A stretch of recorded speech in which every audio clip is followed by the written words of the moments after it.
नमस्कार प्यारे बच्चों। आज है 12 जुलाई और आज हम वर्कशीट नंबर 4 करेंगे। आज हमें 3 तरह की वर्कशीट दी गई हैं, साइंस, मैथ्स और हिंदी।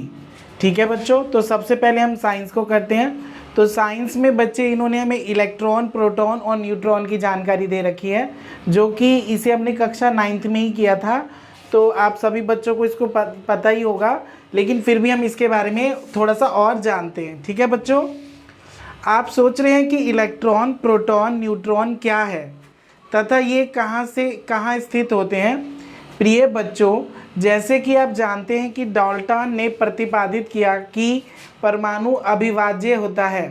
बाद में वैज्ञानिकों ने यह खोजा कि परमाणु के भीतर इलेक्ट्रॉन, प्रोटॉन और न्यूट्रॉन के कण होते हैं।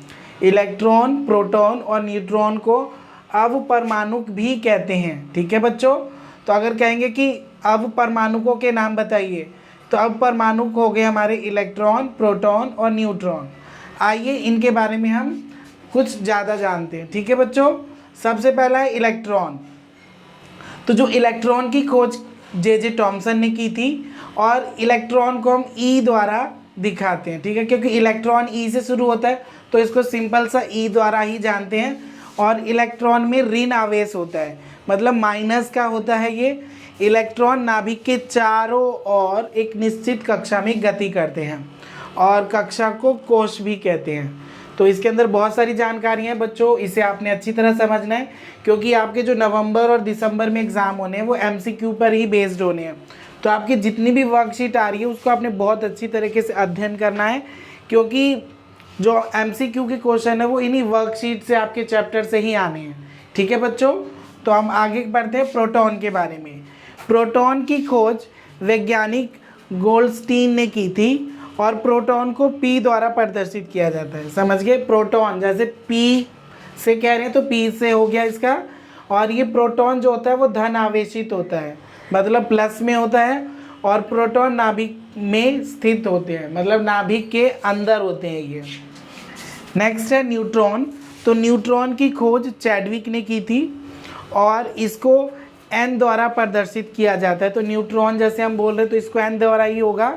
और यह उदासीन होता है, इसका मतलब होता है कि ना ये पॉजिटिव होता है या ना ही नेगेटिव होता है, मतलब ना ही ये ऋणात्मक होता है ना ही ये धनात्मक होता है, ये उदासीन होता है।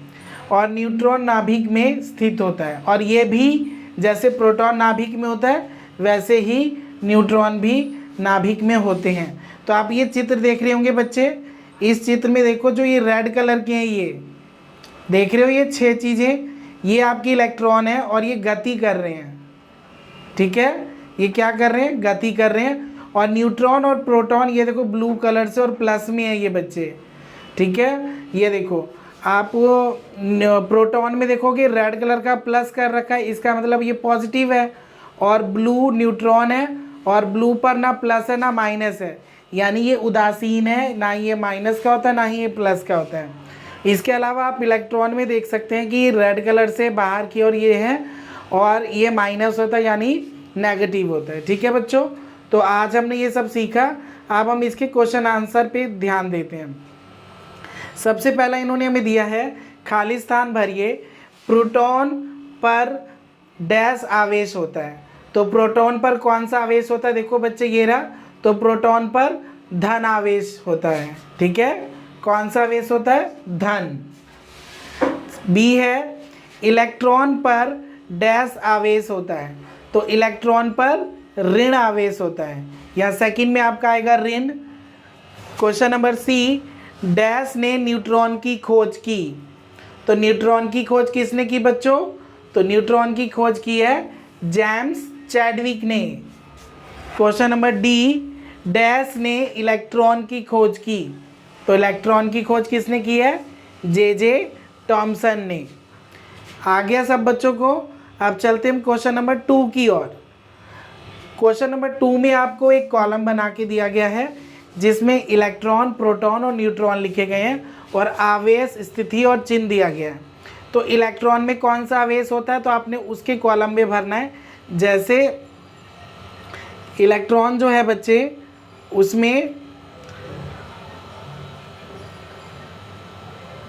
ऋण आवेश होता है ना इलेक्ट्रॉन में, तो यहाँ माइनस का कर देंगे। प्रोटॉन में क्या होता है बच्चे, प्रोटॉन प्लस होता है तो यहाँ प्लस कर दोगे, और न्यूट्रॉन उदासीन होता है बच्चे, तो यहाँ लिखोगे आप उदासीन। ठीक है बच्चों, अब स्थिति जान लेते हैं इनकी, इलेक्ट्रॉन की स्थिति क्या होती है। तो जो इलेक्ट्रॉन होते हैं वो चारों ओर गति करते हैं, तो ये लिखेंगे इलेक्ट्रॉन के इस कॉलम में आएगा चारों ओर गति करते हैं। ठीक है बच्चों, चारों ओर गति करते हैं। फिर प्रोटॉन जो होते हैं ये कहाँ पर होते हैं, नाभिक में स्थित होते हैं, तो यहाँ आएगा नाभिक, और न्यूट्रॉन भी नाभिक में ही होता है हमारा। चिन्ह क्या है इसका, इलेक्ट्रॉन को क्या कहते हैं हम, ई। इलेक्ट्रॉन क्या है हमारा, ई, तो यहाँ ई आ जाएगा। प्रोटॉन को क्या कहेंगे, पी, तो यहाँ पी आ जाएगा, और न्यूट्रॉन को कहते हैं एन, तो यहाँ एन आ जाएगा। ठीक है बच्चों, समझ गए। अब चलते हैं इसका क्वेश्चन नंबर 3। न्यूट्रॉन पर धन आवेश होता है, हमने सही और गलत का बताना है कि उसमें कौन सा सही है कौन सा गलत है। तो न्यूट्रॉन पे कौन सा आवेश होता है बताओ बच्चों, न्यूट्रॉन पर धन आवेश होता है ना, तो ये आपका बिल्कुल न्यूट्रॉन पर कौन सा आवेश होता है, तो न्यूट्रॉन पर कोई भी आवेश नहीं होता, तो ये आपका गलत है। ठीक है बच्चों, न्यूट्रॉन पर कोई भी आवेश नहीं होता, तो ये आपका गलत होगा। इलेक्ट्रॉन नाभिक के चारों ओर गति करते हैं, बिल्कुल सही कह रहे हैं ये। प्रोटॉन पर धन आवेश होता है, बिल्कुल सही है ये। प्रोटॉन और न्यूट्रॉन नाभिक में स्थित होते हैं, बिल्कुल सही। जेम्स चैडविक ने प्रोटॉन की खोज की, तो जेम्स चैडविक के बारे में कह रहे हैं बच्चे, तो जेम्स चैडविक ने प्रोटॉन की खोज की थी। किसने की थी प्रोटॉन की खोज, गोल्डस्टीन ने की थी। तो प्रोटॉन की खोज इन्होंने हमें गलत दिया है, तो ये हमारा हो जाएगा गलत। ठीक है बच्चों, यानी पहला गलत है, इलेक्ट्रॉन चारों ओर घूमते, बिल्कुल सही, ये भी बिल्कुल सही है, और ये भी बिल्कुल सही है। ठीक है प्यारे बच्चों, तो मैं उम्मीद करता हूँ कि आप लोगों को समझ आ गया होगा। अब बढ़ते हम अपनी वर्कशीट मैथ्स की ओर। आज मैं मैथ्स में हमें एक त्रिभुज के बारे में बता रखा है बच्चों, तो त्रिभुज में सर्वांग समता के बारे में बात की गई है। सर्वांग समता का मतलब था एक जैसा होना, तो एस सर्वांग समता का मतलब है बच्चे, एस का मतलब होता है साइड, और ए का मतलब होता है एंगल, फिर एस का मतलब हो गया साइड, यानी साइड एंगल साइड। ठीक है, अगर आपको दो ट्राइंगल्स दे रखी हैं और दोनों की साइड्स इक्वल है और एक एंगल इक्वल है, तो वो ट्राइंगल क्या होगा हमारा, सर्वांग सम होगा। अब बात करते हैं एस के बारे में, तो एस का मतलब है साइड साइड साइड।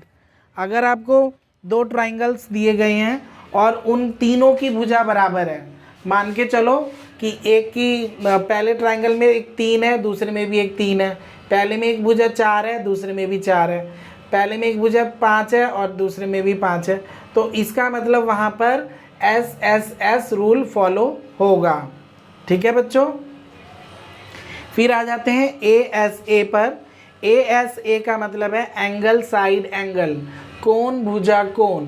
अगर दो ट्राइंगल दे रखे हैं, उसके अंदर एक भुजा बराबर है दोनों में, और दो कोण बराबर दे रखे हैं, मतलब पहले ट्राइंगल में एक कोण 50 डिग्री का है और दूसरे में भी एक कोण 50 का है, पहले में 60 का है और दूसरे में भी 60 का है, तो फिर इसका मतलब है कि दो एंगल बराबर है और दोनों में एक भुजा बराबर है, तो वो सर्वांग सम कहलाएगी। अब आ जाते हैं हम RHS पे। राइट, दो समकोण त्रिभुजों में कर्ण व अन्य भुजा के समान होता है। ठीक है बच्चों, जो दो समकोण त्रिभुज में समकोण त्रिभुज दिए होते हैं ना, उसमें कर्ण और अन्य संगत भुजा बराबर होते हैं। और एक चीज़ और जानिए बच्चों आप लोगों ने, किसी समकोण त्रिभुज में, यानी समकोण त्रिभुज उसे कहते हैं जिसमें एक एंगल 90 डिग्री का होता है। तो जो कर्ण होती है हमारी, कर्ण, ये देखो आपको ये जो कट दिया गया है इस लाइन को कर्ण कहते हैं। ये कर्ण जो है हमारी, ये अन्य दो भुजाओं से बड़ी होती है, यानी ये वाली लाइन इन दोनों लाइन से बड़ी होती है। अगर एक समकोण ट्राइंगल दिया हुआ हो तो जो ये वाली लाइन है बच्चे हमारी, वो अन्य दो लाइनों से बड़ी होगी। तो आपको ये ध्यान रखना होगा, एमसीक्यू में आपसे पूछा जा सकता है। ठीक है बच्चों, अब आ जाते हैं, दो आकृतियां सर्वांगसम है यदि उनके आकार और माप समान है। अगर उनका आकार और माप बराबर है तो वो सर्वांगसम कहे जाएंगे। किसी त्रिभुज के समान कोण की सम्मुख भुजा बराबर होती है। ठीक है बच्चों, अगर मान लो समान कोण दे रखे हैं किसी त्रिभुज में, जैसे माना ये भी 60 का है और ये भी 60 का है, मान के चलो, तो अगर ये 60 डिग्री है और ये भी आपका 60 डिग्री है, तो ये वाली साइड और ये वाली साइड इक्वल होगी। ठीक है बच्चों, समान कोण की जो भुजा होती है वो बराबर होती है। फिर इन्होंने बोला है किसी त्रिभुज के समान भुजाओं के सम्मुख कोण बराबर होते हैं। यानी अगर किसी त्रिभुज के दो भुजा बराबर है, मान के चलो ये वाली लाइन और ये वाली लाइन आपकी बराबर है, तो जो इनके ये जो एंगल बनेंगे, ये वाला एंगल और ये वाला एंगल, ये भी बराबर होगा। अब हम बात करते हैं माध्यिका की, कि त्रिभुज की माध्यिका क्या होती है। तो ये देखो बच्चे, ये इसमें जो पीटी है वो आपकी माध्यिका है। तो ये जो माध्यिका जो होती है वो किसी त्रिभुज को दो भागों में डिवाइड करती है। यानी ये वाली लाइन देखो बच्चे, ये जो है हमारी ये माध्यिका है, और इस माध्यिका की वजह से ये जो पी क्यू आर है वो दो बराबर एरिया में डिवाइड हो गया, यानी त्रिभुज पी क्यू टी और ये इसके बराबर हो गया है। अब हम त्रिभुज के क्षेत्रफल की बात करें तो त्रिभुज का क्षेत्रफल होता है 1/2 आधार गुने लंब। आधार का मतलब होता है बच्चे, ये नीचे वाली लाइन जो दे रखी है ये आधार है और ये वाली लाइन आपकी लंब है। ठीक है बच्चों, अब हम चलते हैं आज के एक्सरसाइज पे। हमें क्या एक्सरसाइज दिया गया है, क्वेश्चन नंबर 1 पढ़ते हैं बच्चे। क्वेश्चन नंबर 1 में इन्होंने दिया है सर्वांगसम आकृतियाँ समान डैश और समान डैश की होती हैं। तो यहाँ आ जाएगा बच्चे आकार, क्या आएगा, आकार, यहाँ पर आ जाएगा बच्चे आकार, और इसमें आएगा बच्चों माप। ठीक है बच्चों, अब आगे बढ़ते हैं क्वेश्चन नंबर 2 की ओर। क्वेश्चन नंबर 2 में इन्होंने बोला है कि समकोण त्रिभुज पी क्यू आर, एक त्रिभुज है पी क्यू आर और पी क्यू आर, समकोण त्रिभुज पी क्यू आर दे रखा है। तो हम पी क्यू आर एक ट्राइंगल बना लेते हैं। देखो बच्चों,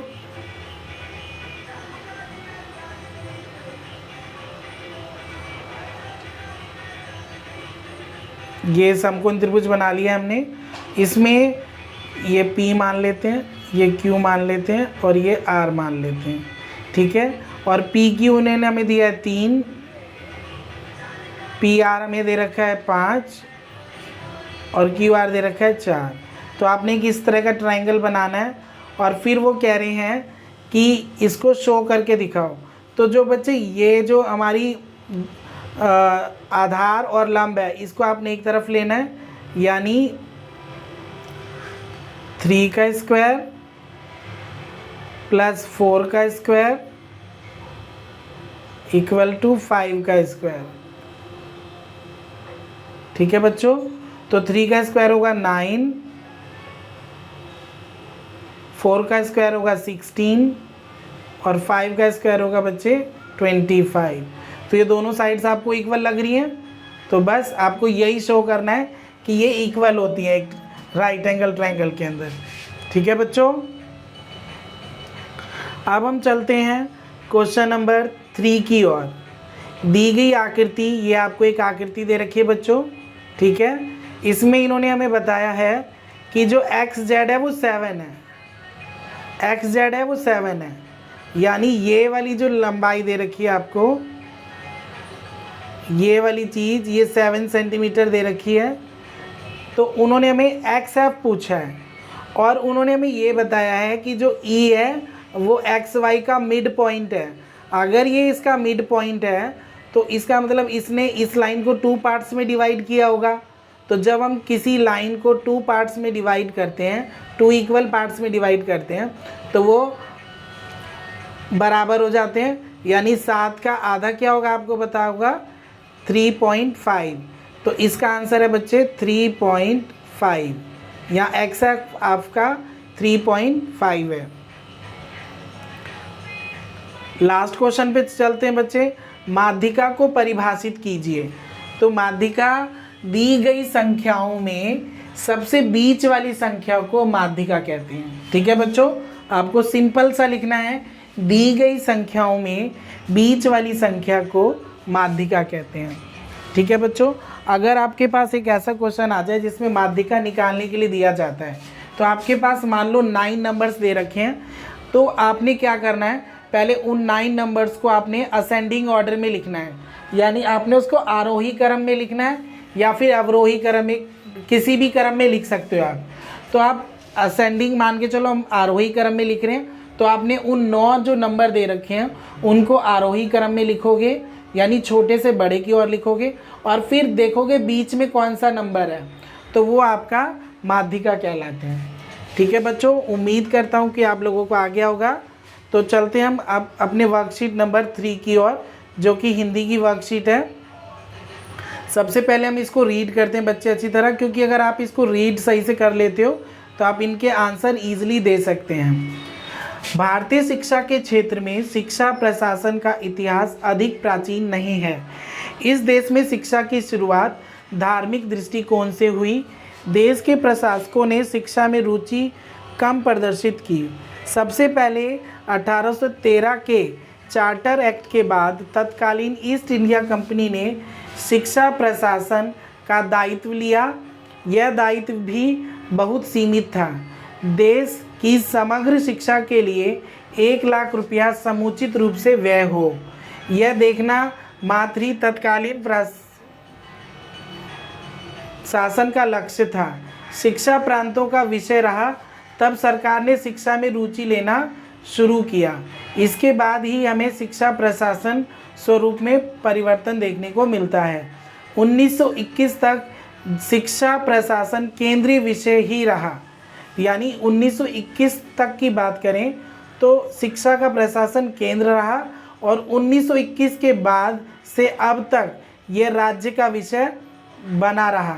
ठीक है बच्चों, कुछ महत्वपूर्ण अधिकार या राज्यों को सलाह देने का काम, समग्र देशों की शिक्षा नीति आयोजन के लिए संबंधी आंकड़ों का प्रशासन, विशिष्ट क्षेत्रों की शिक्षा, वित्तीय अनुदान, राष्ट्रीय स्तर की संस्थाओं का संचालन आदि केंद्र के अधीन रहे। फिर भी समग्र रूप से शिक्षा संविधान के राज्य सूची में होने के कारण प्रशासन का ही विषय बना रहा।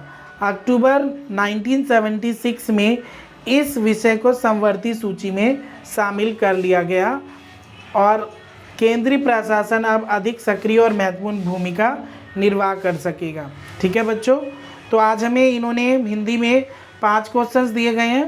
पहला क्वेश्चन उन्होंने दिया है, धार्मिक शब्द में प्रत्यय अलग कीजिए। तो आपको पता ही होगा बच्चे, प्रत्यय शब्द के लास्ट में लगे होते हैं। तो धार्मिक शब्द में आपका प्रत्यय होगा इक। ठीक है बच्चों, इक। धार्मिक में आपका प्रत्यय होगा इक। विशिष्ट और सीमित शब्दों के विलोम शब्द बनाइए। तो विलोम का मतलब होता है उल्टा, तो विशिष्ट का मतलब हो जाएगा बच्चे सामान्य।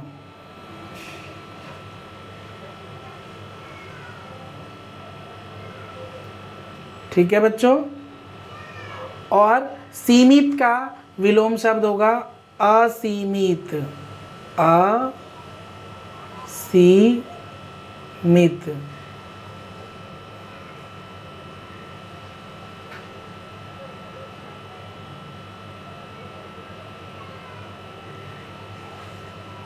ठीक है बच्चों, असीमित लिखना है आपने। फिर कह रहे हैं शिक्षा को समवर्ती सूची में किस वर्ष शामिल किया गया? तो शिक्षा को समवर्ती सूची में 1976 में शामिल किया गया। ठीक है बच्चों, शिक्षा को समवर्ती सूची में कब शामिल किया गया? 1976। या आपसे ये भी पूछा जा सकता है कि शिक्षा किस सूची में शामिल है, तो शिक्षा किस सूची में है? समवर्ती सूची में है। शिक्षा के संबंधित 1813 के चार्टर एक्ट का मुख्य उद्देश्य क्या था? तो चार्टर एक्ट का मुख्य उद्देश्य क्या था बच्चों? जैसे हमने इसमें पढ़ा है, चार्टर एक्ट का मुख्य उद्देश्य था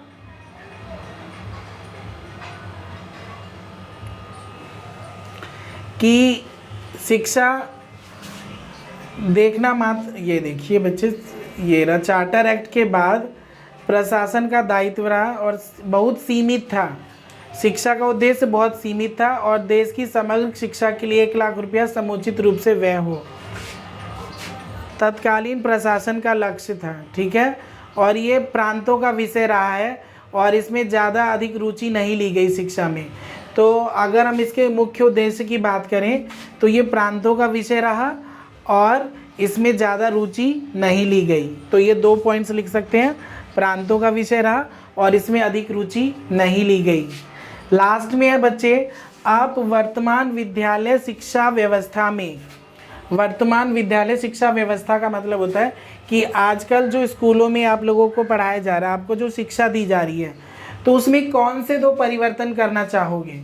ठीक है बच्चों, जो आप देख रहे हो अभी तो लॉकडाउन चल रहा है, इससे पहले जब आप लोग स्कूल जाते थे, आपको एजुकेशन दिया जाता था, तो आपको उसके अंदर कौन से 2 बदलाव करना चाहते हो? तो आप ये अपने मन से आपको जैसा महसूस हो रहा है कि क्या बदलाव करना चाहिए, वो आप यहाँ पर पॉइंट्स लिखोगे ताकि आपकी बात टीचर तक पहुँच सके और उनको भी फिर इन चीज़ की नॉलेज हो कि हाँ ये चीज़ें बदलाव होने की ज़रूरत है। तो आप ये 5वां पॉइंट आप सभी बच्चे खुद लिखेंगे। धन्यवाद। अगर आपको ये मेरी वीडियो अच्छी लगी हो तो प्लीज़ सब्सक्राइब करें, शेयर करें और बेल आइकन ज़रूर दबाएं ताकि आने वाली हर वीडियो आप तक पहुंच सके। धन्यवाद।